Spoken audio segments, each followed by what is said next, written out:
Hi hello ಎಲ್ಲರಿಗೂ ನಮಸ್ಕಾರ. ನಮ್ಮ ಸ್ಟೋರಿ ಚಾನಲ್ಗೆ ಸ್ವಾಗತ. ಇವತ್ತಿನ ವಿಡಿಯೋದಲ್ಲಿ ನಾನು ನಿಮಗೆ ಬಟರ್ ನಾನ್ ಹೇಗೆ ಮಾಡೋದು ಅಂತ ತೋರಿಸ್ತಿದ್ದೀನಿ. ಮೊದಲಿಗೆ ನಾನಿಲ್ಲಿ 3 ಕಪ್ಪಷ್ಟು ಮೈದಾ ತೊಗೊಂಡಿದ್ದೀನಿ. ನೆಕ್ಸ್ಟ್ 1 ಸ್ಪೂನಷ್ಟು ಸಕ್ಕರೆ, ಅರ್ಧ ಸ್ಪೂನಷ್ಟು ಸೋಡಾ, 1 ಕಪ್ಪಷ್ಟು ಕರ್ಡ್ ತೊಗೊಂಡಿದ್ದೀನಿ.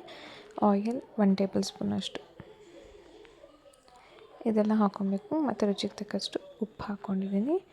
ಇದೆಲ್ಲ ಹಾಕ್ಕೊಂಡು ಚೆನ್ನಾಗಿ ಮಿಕ್ಸ್ ಮಾಡ್ಕೊಳ್ತಾ ಹೋಗಬೇಕು. ನೀರು ನೋಡ್ಕೊಳ್ತಾ ಸ್ವಲ್ಪನೇ ಹಾಕ್ಕೊಂಡು ಕಲಿಸ್ತಾ ಹೋಗಬೇಕು. ಅರ್ಧ ನೋಡಿಕೊಂಡು ಕಲಿಸ್ಕೊಳ್ಳಿ. ತುಂಬ ನೀರು ಕೂಡ ಹಾಕಬಾರ್ದು. ಚಪಾತಿ ಹಿಟ್ಟು ಹೇಗೆ ಕಲಿಸ್ತೀರ ಅದೇ ರೀತಿಯಲ್ಲಿ ಇದನ್ನು ಕೂಡ ಕಲಸಿ ಇಡಬೇಕಾಗತ್ತೆ. ಇದನ್ನು 1 ಅವರ್ ಹಾಗೆ ಬಿಟ್ಬಿಡಬೇಕು. ಸೊ ಈ ರೀತಿ ಮೇಲೆ ಎಣ್ಣೆ ಸವರಿ ನಾನು ಅದನ್ನು 1 ಅವರ್ ಬಿಡ್ತಿದ್ದೀನಿ. ಒಂದು ಪ್ಲೇಟ್ ಕ್ಲೋಸ್ ಮಾಡಿ ನೋಡ್ತಿದ್ದೀರಲ್ವ, ಆಫ್ಟರ್ 1 ಅವರ್ ಹೇಗಾಗಿದೆ ಅಂತ. ಇದನ್ನು ಸ್ವಲ್ಪ ನಾದ್ಕೋಬೇಕಾಗುತ್ತೆ. ನಾದ್ಕೊಂಡಾದಮೇಲೆ ಒಂದು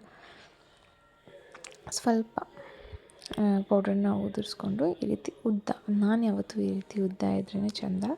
ಸೊ ಈ ರೀತಿ ಲಟ್ಟಿಸ್ಕೊಳ್ತಿದ್ದೀನಿ. ನಾನು ಯಾವ ರೀತಿ ತೋರಿಸ್ತಿದ್ದೀನಿ ವಿಡಿಯೋದಲ್ಲಿ ಸೇಮ್ ಅದೇ ರೀತಿ ಲಟ್ಟಿಸ್ಕೊಳ್ಳಿ. ಲಟ್ಟಿಸ್ಕೊಂಡಾದಮೇಲೆ ತವ ಆಲ್ರೆಡಿ ಬಾಯ್ಲ್ ಮಾಡೋಕ್ಕೆ ಇಕ್ಕಿದ್ದೀನಿ. ಅದಕ್ಕಾದಮೇಲೆ ಅದಕ್ಕೆ ಒಂದು ಸ್ವಲ್ಪ ಚಪಾತಿ ನಾನೇನಿದೆ ಅದ್ರ ಮೇಲೆ ಒಂದು ಸ್ವಲ್ಪ ಕೊತ್ತಂಬರಿನ ಉದುರಿಸ್ಕೊಂಡಿದ್ದೀನಿ. ನೀವು ಬೇಕಾದರೆ ಕರಿ ಎಳ್ಳು ಬರುತ್ತಲ್ವ ಅದನ್ನು ಕೂಡ ಹಾಕ್ಕೋಬೋದು. ಇದ್ರ ಮೇಲೆ ನೀರನ್ನು ಸವರ್ಕೊಳ್ತಿದ್ದೀನಿ. ಹಿಂದೆ ಕೂಡ ನೀರು, ಮುಂದೆ ಕೂಡ ನೀರನ್ನ ಸವರಿ ನಾನು ಹಾಕ್ಕೊತಿರೋದು ಪ್ಯಾನ್ ಮೇಲೆ. ಸೊ ಈ ರೀತಿ ಹಾಕ್ಕೊಡ್ಬೇಕಾಗತ್ತೆ.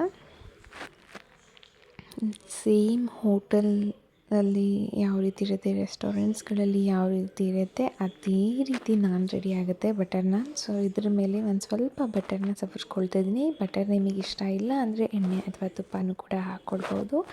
ನಾನಿಲ್ಲಿ ಬಟರ್ನ ಹಾಕ್ಕೊಳ್ತಾ ಇದ್ದೀನಿ. ಈ ಬಟರ್ ನಾನ್ ಜೊತೆಗೆ ಪನ್ನೀರ್ ಗ್ರೇವಿ ಮಾಡ್ತಿರೋದು ತುಂಬ ಅಂದರೆ ತುಂಬ ಟೇಸ್ಟಿಯಾಗಿರುತ್ತೆ. ನೀವು ಕೂಡ ಟ್ರೈ ಮಾಡಿ ನೋಡಿ, ಹೇಗಿದೆ ಅಂತ ತಿಳಿಸಿ. Thank you.